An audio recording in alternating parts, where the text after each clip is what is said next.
My name is Faiz Akhtar from CCU School. Dear students, हम chapter number 18 के बारे में पढ़ रहे थे और आज का जो हमारा टॉपिक है वो है एडिक्टेड ड्रग्स। तो एडिक्टेड ड्रग्स पढ़ने से पहले दो किस्म की ड्रग्स होती हैं, एक को हम कहते हैं प्रिस्क्रिप्शन ड्रग्स और दूसरी हमारे पास होती है non prescription drugs. Prescription drugs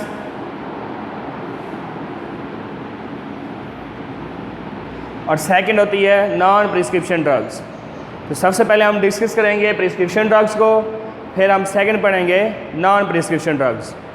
तो सबसे पहले प्रिस्क्रिप्शन ड्रग्स कौन सी होती हैं? प्रिस्क्रिप्शन ड्रग्स मतलब ये है कि डॉक्टर की हदायत के मुताबिक मेडिसिन का इस्तेमाल करना, कि हमें अगर कोई भी फॉर एग्ज़ाम्पल कोई प्रॉब्लम क्रिएट हुआ है, कोई डिजीज़ वगैरह क्रिएट हुई है, तो उसके जो है ना के ख़िलाफ़ जो है ना कि ट्रीटमेंट करना, मतलब हम डॉक्टर के पास जाते हैं और डॉक्टर के मशवरे के मुताबिक उस मेडिसिन या ड्रग का इस्तेमाल करना, वो हमारे पास कहलाता है प्रिस्क्रिप्शन ड्रग्स।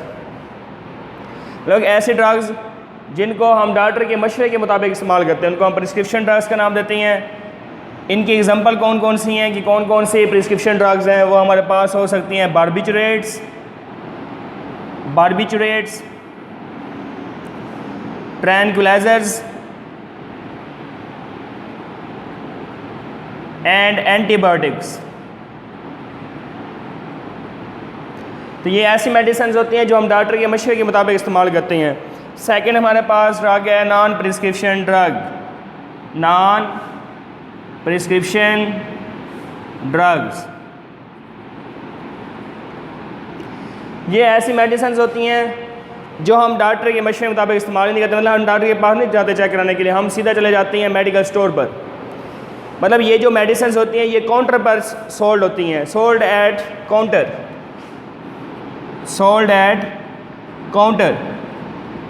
मतलब हम खुद चले जाते हैं मेडिकल स्टोर पर और बता देते हैं कि हमें फ़लाँ प्रॉब्लम है, हमें इसके खिलाफ जो है कि मेडिसिन दे दें। फॉर एग्ज़ाम्पल वो कौन कौन सी मेडिसिन हैं?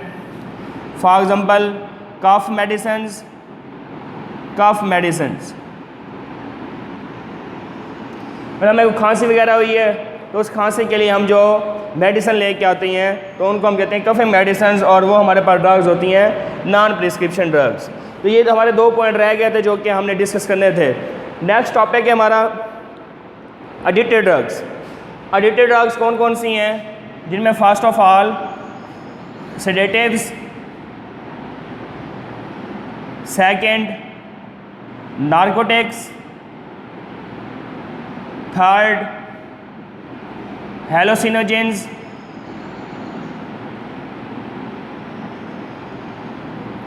और फोर्थ है मैरिजुआना। ये ड्रग्स एडिक्टेड ड्रग्स हैं, नशावर अद्वियात। कौन कौन सी हैं? Sedatives, narcotics, हेलोसिनोजेंस and marijuana. तो हम फर्स्ट ऑफ ऑल डिस्कस करेंगे सेडेटिव्स को।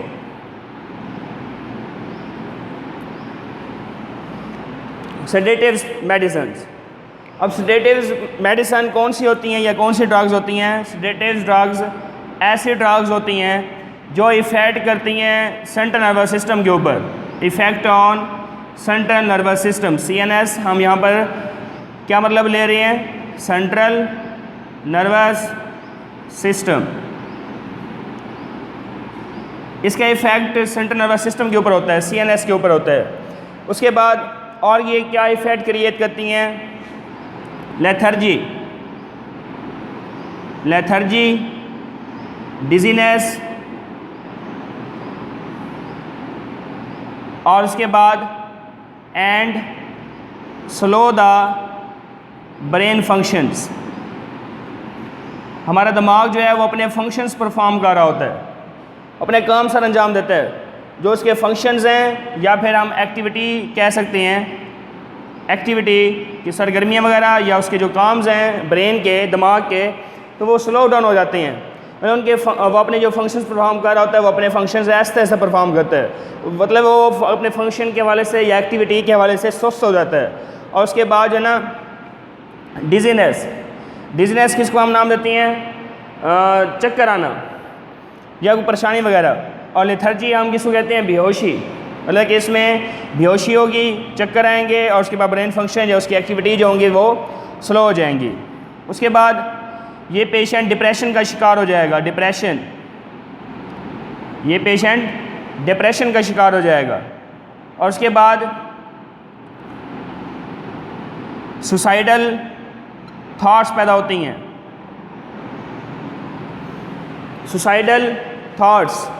मतलब अगर इसका जो है ना कि लंबे अरसे तक इस्तेमाल किया जाए, लॉन्ग टर्म यूज़ किया जाएगा, लॉन्ग टर्म यूज़, तो फिर जो है ना कि उस पेशेंट के अंदर सोच विचार पैदा हो जाएगी कि मैं अपने आप को मार डालूँ या ख़ुदकुशी कर लूँ।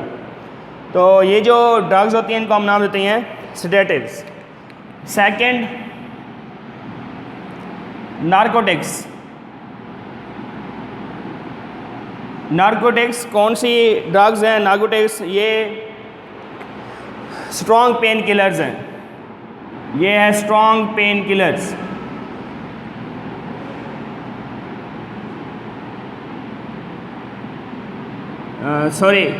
स्ट्रॉन्ग पेन किलर्स, ये स्ट्रॉन्ग पेन किलर्स हैं। मतलब कि ये दादुकोश होते हैं लेकिन ये बहुत स्ट्रॉन्ग किस्म के पेन किलर्स होती हैं और हाई पोटेंसी की ये ड्रग्स होती हैं, हाई पोटेंसी की, ये हाईली पोटेंशियल होती हैं या हाई पोटेंशियल।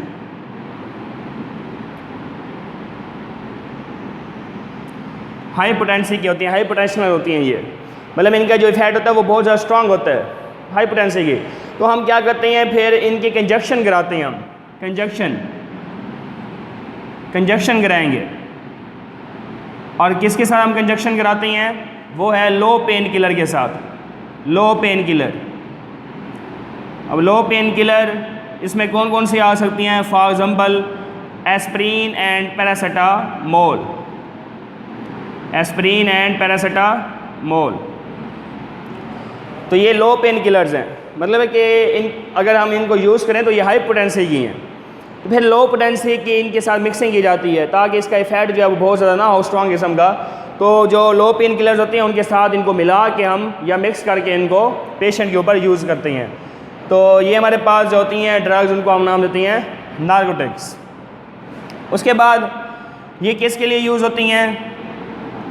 ये आफ्टर ऑपरेशन या फिर सेकंड कैंसर में बहुत ज़्यादा पेन हो रहा होता है, उस पेन को ख़त्म करने के लिए हम नारकोटिक्स का यूज़ करते हैं। या फिर जो है ना कि ऑपरेशन के बाद जब ऑपरेट होते हैं, ऑपरेशन के बाद भी पेन उठ रहा होता है तो उस पेन को ख़त्म करने के लिए भी हम क्या यूज़ करते हैं? नारकोटिक्स यूज़ करते हैं। उसके बाद इसमें जो है ना कि दो ड्रग्स और होती हैं जिनको हम नाम देते हैं morphine and codeine, morphine and codeine, ये ड्रग्स हैं। और ये जो ड्रग्स हैं ये कौन सी हैं? ये हैं नारकोटिक्स, मॉर्फिन एंड कोडीन। और ये दोनों पेन किलर्स हैं, ये दोनों ड्रग्स, ये दोनों पेन किलर्स हैं। और उसके बाद जो है ना कि ये हम किस प्लांट से हासिल करते हैं? ओपियम पॉपी प्लांट्स होती हैं, उनसे हम हासिल करते हैं, ओपियम पॉपी प्लांट्स, उनसे इनको हम हासिल कर रहे होते हैं मॉर्फिन एंड कोडीन। उसके बाद मॉर्फिन से जो है ना कि एक और ड्रग ड्राइव की जाती है या उससे निकाली जाती है। मॉर्फिन से एक और ड्रग निकलती है, मॉर्फिन से, उसको हम नाम देते हैं हीरोइन। ये भी नशा और दवा है, हीरोइन। ये भी नशा करने वाले जो लोग होते हैं उसको इस्तेमाल करते हैं हीरोइन को। और ये मॉर्फिन से निकलती है। और ये होती ये क्या है? ये है सेमी सिंथेटिक ड्रग, ये है सेमी सिंथेटिक ड्रग जिसको हम हीरोइन का नाम दे रहे हैं। ये सेमी सिंथेटिक ड्रग है। और उसके बाद इसके जो है ना कि इसका इफ़ेक्ट क्या है? ये ड्रोजीनेस क्रिएट करता है, ड्रोजीनेस मतलब उस पेशेंट के ऊपर गुनूदगी छाई रहेगी, नशा होगा उस पेशेंट के ऊपर। या जो नशे करने वाले लोग होते हैं वो गुनूदगी की हालत में रहेंगे, मतलब कि हर वक्त सोए हुए रहते हैं, उनको हम कहते हैं ड्रोजीनेस। और उसके बाद फिर इसी से एक और जो है ना कि ड्रग निकाली जाती है जिसको हम कहते हैं डायामॉर्फिन। कुछ जो है ना कि कंट्रीज़ ऐसे हैं, सम कंट्रीज़, कुछ ममालिक ऐसे हैं जहाँ पर डायमॉर्फिन को यूज़ किया जाता है। और डायमॉर्फिन का इफ़ेक्ट क्या है, डायमॉर्फिन या फिर जो है ना कि ये किस मकसद के लिए हम इसको यूज़ करते हैं। फॉर एग्ज़ाम्पल कोई जो है ना कि एक्सीडेंट वगैरह होता है और सर की चोट वगैरह लगती है, जिसको हम कहते हैं ट्रॉमा कंडीशन। सर के ऊपर जो चोट लगती है उसको ट्रॉमा का नाम देते हैं। उसके बाद मायोकार्डियल इन्फ्रैक्शन, दिल का दौरा, किसी को हार्ट अटैक होता है उस टाइम भी पेन हो रहा होता है, मायोकार्डियल इन्फ्रैक्शन उसको हम नाम देते हैं। या फिर ट्रॉमा, या फिर इसके अलावा जो है ना हमारे पास जैसे कैंसर वगैरह। तो ये हमारा पॉइंट था नार्कोटिक्स। उसके बाद थर्ड है हमारे पास रिलेटेड ड्रग, उसका नाम है हेलोसिनोजेंस। नंबर 3 हेलोसिनोजेंस। हेलोसिनोजेंस कौन सी एडिटेड ड्रग है, कौन सी नशावर दवा है, या इसका क्या इफ़ेक्ट होता है। अगर हम इसका इफ़ेक्ट डिस्कस करें, इफ़ेक्ट्स किसके ऊपर इफ़ेक्ट्स करती है ये, थॉट्स, इमोशंस,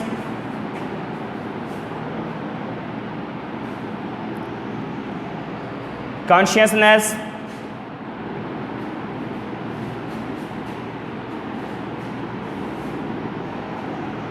और उसके बाद परसेप्शन।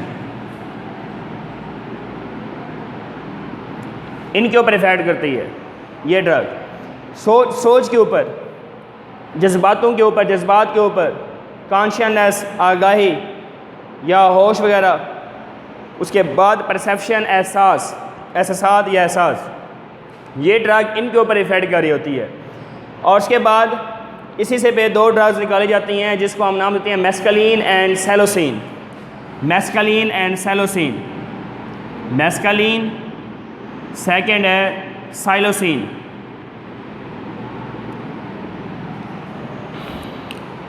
मेस्कलीन ये जो है ना हासिल की जाती है कैक्टस पौधे से, कैक्टस। और सैलोसिन ये हासिल की जाती है मशरूम से। मशरूम मतलब फंगस से हासिल की जाती है सैलोसिन। और मेस्कलीन ये हासिल होती है कैक्टस प्लांट से। कैक्टाई के बारे में हम डिस्कस कर चुके हैं चैप्टर नंबर 11 के अंदर। ये ज़ीरोफाइट प्लांट है कैक्टस, जो कि सहरा वगैरह के अंदर पाया जाता है, कैक्टस उसको नाम देती हैं। उसके बाद इनका इफ़ेक्ट क्या है, अब हम इफ़ेक्ट डिस्कस कर लेते हैं। इन दोनों का इफ़ेक्ट क्या होगा, ये सिम्पैथेटिक नर्वस सिस्टम जो होता है उसके ऊपर ये इफ़ेक्ट करती हैं, सिम्पैथेटिक नर्वस सिस्टम। ठीक है, ये हम चैप्टर नंबर 12 में डिस्कस कर चुके हैं। 2 किस्म के जो है ना कि नर्वस सिस्टम होते हैं, एक को हम कहते हैं सिम्पैथेटिक नर्वस सिस्टम, दूसरा होता है पेरिफेरल नर्वस सिस्टम।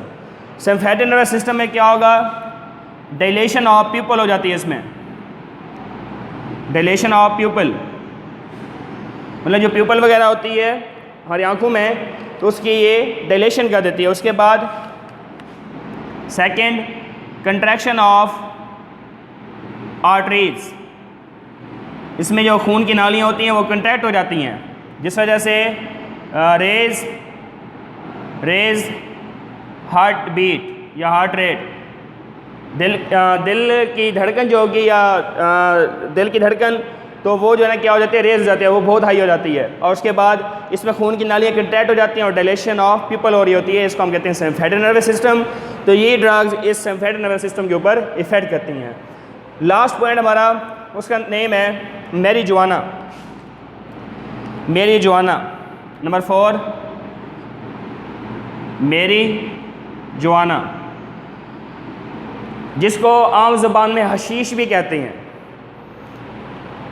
और इसकी मिसाल जैसे फॉर एग्ज़ाम्पल जो नशा करने वाले लोग होते हैं, जैसे चर्स का इस्तेमाल करते हैं। और ये भी कैसे पी जाती है, जैसे सिगरेट पी जाती है, मतलब कि एज ए स्मोकिंग इसको यूज़ किया जाता है। स्मोकिंग इसको ये एज ए स्मोक यूज़ हो रही होती है। स्मोक मतलब कि धुआं, मतलब कि वही हमारे पास चर्स वगैरह। उसके बाद 2 किस्म के प्लांट हैं, एक को नाम देती हैं cannabis sativa and cannabis indica, ये दो किस्म के प्लांट्स हैं, cannabis sativa and cannabis indica. इन प्लांट्स के फ्लावर्स, उसके बाद लीव्स और स्टेम से ये मेडिसिन तैयार की जाती हैं। या ये जो मेरी जुबान है, हशीश, चर्च वगैरह, ये किससे बनती है? ये पौधे होते हैं, उन पौधों का नाम है cannabis sativa and cannabis indica. उनके फूलों से, उनके पत्तों से, उनके स्टेम से ये जो है ना कि हासिल की जाती है। उसके बाद